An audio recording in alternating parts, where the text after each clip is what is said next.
Friends, welcome to Yadav food factory. ఈరోజు ఇంకొక మంచి రెసిపీతో మీ ముందుకు వచ్చేసాను. అదే పప్పు అనొచ్చు, పప్పు చారు అనొచ్చు, దాల్ అన్నమాట.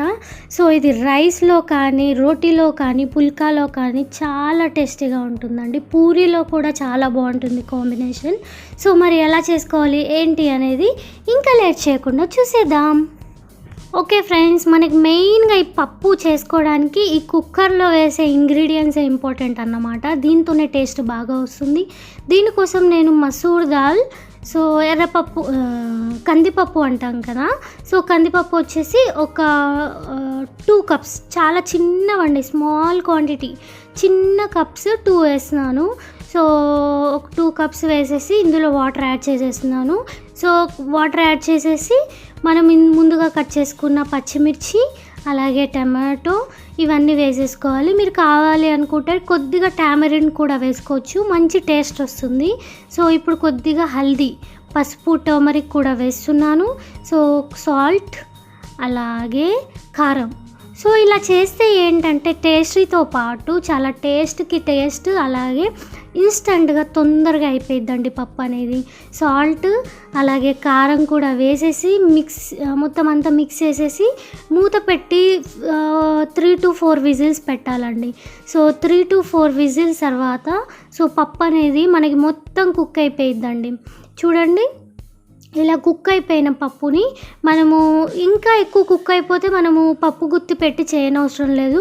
కాకపోతే ఇలా కొద్దిగా ఉంటే ఇలా పప్పు గుత్తి పెట్టి ఇలా అనగానే పప్పు మొత్తం మెత్తగా అయిపోయిద్దండి. సో ఇలా రుబ్బుకోవాలన్నమాట. సో ఇలా రుబ్బడానికి లేదు అనుకుంటే 5 విజిల్స్ వేసుకోవచ్చు మీరు. కుక్కర్ 5 విజిల్స్ పెట్టుకుంటే మీకు పప్పు అనేది మెత్తగా అవుద్ది.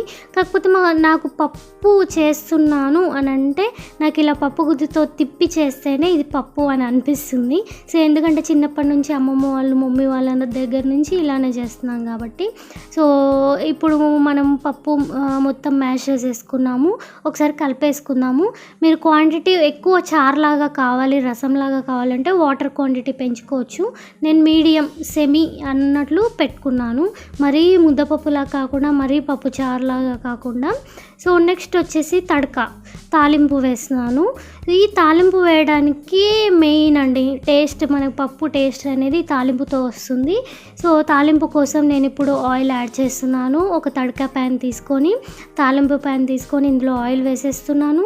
సో ఆయిల్ వేసేసి మనం ఇప్పుడు ఇందులో జీలకర్ర అలాగే ఆవాలు వేసుకోవాలండి. సో ఎంత క్వాంటిటీ వేసుకుంటే అంత టేస్టీగా ఉంటుంది. పప్పులో ఎక్కువ తక్కువ అలా ఏమి ఉండదు. జీలకర్ర ఆవాలు ఎంతైనా వేసుకోవచ్చు. కాకపోతే ఇవి బాగా ఫ్రై చేయాలి. ఇవి బాగా ఫ్రై అవుతాయినే మనకి టేస్ట్ అనేది బాగుంటుంది. నెక్స్ట్ వచ్చేసి రెడ్ చిల్లీ అండి.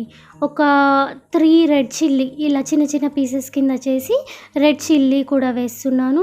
అలాగే కరివేపాకు కూడా వేస్తున్నాను. సో కరివేపాకు నేను ఆయిల్ వేడి తక్కువగా ఉన్నప్పుడే వేసేస్తానండి. ఆయిల్ ఎక్కువగా ఉన్నప్పుడు ఎక్కువ చిట్లిపోయిద్ది. సో అందుకే కొద్దిగా ఆయిల్ వేడి తక్కువ ఉన్నప్పుడే కరివేపాకు వేసేస్తాను. సో ఇప్పుడు కరివేపాకు కూడా వేసేసాను. నెక్స్ట్ చూద్దాం. సో కరివేపాకు వేసి ఇది కొద్దిగా మనకి ఫ్రై అయిన తర్వాత ఫైనల్గా మనం ఏం వేసుకోవాలి అని అంటే గార్లిక్ అంటాం కదా, గార్లిక్ వేసుకోవాలి, వెల్లుల్లి ముద్ద. సో దీంతోనే మనకి పప్పు అనేది మెయిన్గా టేస్ట్ వస్తుంది, మంచి స్మెల్ వస్తుంది. సో ఆ స్మెల్కి మనకి తినాలనిపించేంత బాగుంటుంది. సో గార్లిక్ అయితే మస్ట్ అండి, అసలు మిస్ అవ్వద్దు, చాలా ఇంపార్టెంట్. సో ఇది ఫ్రై అయిన తర్వాత మనం ముందుగా రెడీ చేసుకున్న పప్పు ఉంది కదా, పప్పులో యాడ్ చేసేసుకోవడమే అండి. చూడండి, మంచి స్మెల్ వస్తుంది ఇది యాడ్ చేసినప్పుడు. ఓకే, సో యాడ్ చేసేసి ఇంకా మళ్ళీ మనం వేడి చేయనవసరం లేదు. సో డైరెక్ట్ ఇలాగే తినేసేయచ్చు. రోటీలో కానీ, రైస్లో కానీ, పూరీలో కానీ, పుల్కాలో కానీ చాలా టేస్టీగా ఉంటుంది. సో తప్పకుండా ట్రై చేయండి. వీడియో నచ్చినట్లయితే లైక్ చేయడం, షేర్ చేయడం, కమెంట్ చేయడం మర్చిపోకండి. ఇంకొక మంచి వీడియో వరకు Tata, by by, love you all.